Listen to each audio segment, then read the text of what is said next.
اعوذ باللہ من الشیطان الرجیم بسم اللہ الرحمن الرحیم لقد حق القول علی اکثرہم فہم لا یؤمنون صدق اللہ العظیم رب اشرح لی صدری ویسر لی امری واحلل عقدۃ من لسانی یفقہوا قولی رب یسر ولا تعسر وتمم بالخیر آمین یا رب العالمین۔ آج کے لیکچر میں ہم انشاءاللہ تعالیٰ سورہ یاسین کی آیت نمبر 7 کو گرامیٹیکلی انالائز کرنے کی کوشش کریں گے۔ آیت میں وقف کی تو ہمیں کوئی علامت نظر نہیں آ رہی، لیکن ایک فا ہمیں نظر آ رہا ہے، لہٰذا اس فا سے ہم ایک الگ جملہ بنا سکتے ہیں۔ وہ فا جو جزائیہ ہوتا ہے یعنی شرط کے جواب پر داخل ہوتا ہے، اس سے ہم الگ جملہ عام طور پہ نہیں بناتے، لیکن وہ فا جو کہ عاطفہ ہوتا ہے یا مستانفہ ہوتا ہے اس سے ہم الگ جملہ بنا لیتے ہیں۔ تو اس آیت کے دو حصے ہو جائیں گے جی۔ پہلا حصہ ہوگا لقد حق القول علی اکثرہم، اور دوسرا ہوگا فہم لا یؤمنون۔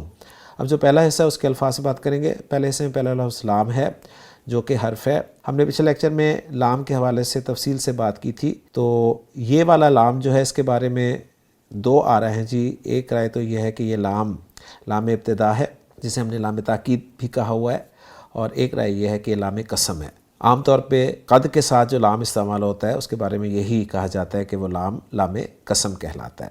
تو لام قسم ہے، قد حرف تحقیق ہے، فعل ماضی سے پہلے تاکید کے لیے استعمال ہوتا ہے۔ تو حقہ فعل ماضی ہے، ہا قاف اور قاف اس کے حروف مادہ ہیں۔ باب نصر ینصر سے استعمال ہوتا ہے۔ حقہ یحقق تبدیلی کے بعد حقہ یحق حقاً، اس کے معنی ہوتے ہیں کسی چیز یا بات کو کسی چیز یا بات کے مطابق کرنا، لائک کرنا۔ جب یہ باب ضرب یضرب سے استعمال ہوتا ہے، حقہ یحقق حقہ یحق حقاً، تو اس وقت اس کے معنی ہوتے ہیں کسی چیز یا بات کا کسی چیز یا بات کے مطابق اور موافق ہونا۔ اس صورت میں یہ لازم ہوتا ہے، اور خان صاحب بتا رہے ہیں کہ اس بنیادی مفہوم کے ساتھ پھر اسے مختلف معانی میں استعمال کرتے ہیں۔ مثلا ایک معنی اس کے ہیں ثابت ہونا، یعنی کسی چیز کا دعوے کے مطابق ہونا، اور دوسرے معنی ہے سچ ہونا، یعنی کسی دعوے کا چیز کے مطابق ہونا۔ تیسرے معنی اس کے بتا رہے ہیں با مقصد ہونا، یعنی کسی چیز کا اس کے مقصد کے مطابق ہونا، اور چوتھے معنی بتا رہے ہیں واجب اور لازم ہونا۔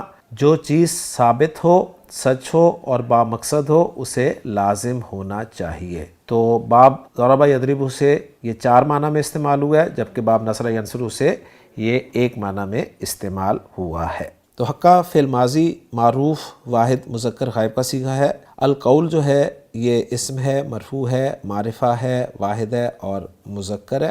ویسے قول جو ہے یہ مصدر بھی ہے، اور یہاں پر القول سے مراد جو ہے وہ عذاب کا فیصلہ ہے، کیونکہ کانٹیکسٹ سے ہمیں یہی پتہ چل رہا ہے۔ اعلیٰ حرف جر ہے جس کے بعد اکثر کا لفظ جو ہے وہ مجرور ہے، واحد ہے، مذکر ہے، معرفہ کی طرف اضافت کی وجہ سے معرفہ ہے، اور افعل و تفضیل کا صیغہ ہے۔ اکثر ہمارے ہاں اردو میں بھی استعمال ہوتا ہے۔ اکثر کے ساتھ جو ضمیر لگی ہوئی ہے ہم، ضمیر مجرور متصل جمع مذکر غائب کی ہے، اس کو ہم اس لیے پڑھا گیا ہے کہ پیچھے زیر تھی، ورنہ اصل میں یہ ہم کی ضمیر تھی۔ تو الحمدللہ جی پہلے حصے کے الفاظ میں ہم نے بات مکمل کر لی ہے۔ اب پہلے حصے کے الفاظ کو جوڑ کر ہم جملہ بناتے ہیں۔ حق کا فعل ہے، القول فاعل ہے اس لیے کہ مرفوع ہے، اور اعلیٰ حرف جر ہے جس کا مجرور اکثر ہے، اکثر مضاف ہے جس کا مضاف الیہ ہم ہے، گویا اکثر ہم مضاف الیہ ہو کر مجرور ہو گئے اعلیٰ حرف جر کے لیے، اور اعلیٰ حرف جر اپنے مجرور سے مل کر متعلق ہو گیا حق کا فعل کے، اور حق کا فعل اپنے فاعل القول اور متعلق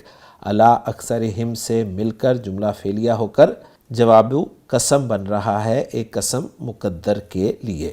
تو الحمدللہ جی پہلا حصہ ہمارا مکمل ہو گیا۔ اب چلتے ہیں ہم دوسرے حصے کی طرف۔ دوسرا حصہ جو ہے وہ فا سے شروع ہو رہا ہے۔ اس فا کو ہم عاطفہ مان لیتے ہیں۔ محمود صاحب صاحب کی ورکنگ میں بھی دیکھ لیں گے کہ انہوں نے اسے کیا کہا ہے۔ ہم ضمیر ہے، ضمیر مرفوع منفصل جمع مذکر غائب کی، لا حرف نفی ہے، اور اس کے بعد یؤمنون فعل مضارع معروف جمع مذکر غائب کا صیغہ ہے۔ حمزہ میم نون حروف مادہ باب فعل آمنا یؤمنو ایمانن، تبدیلی کے بعد آمنا یؤمنو ایمانن، ایمان لانا اس کے معنی ہوتے ہیں۔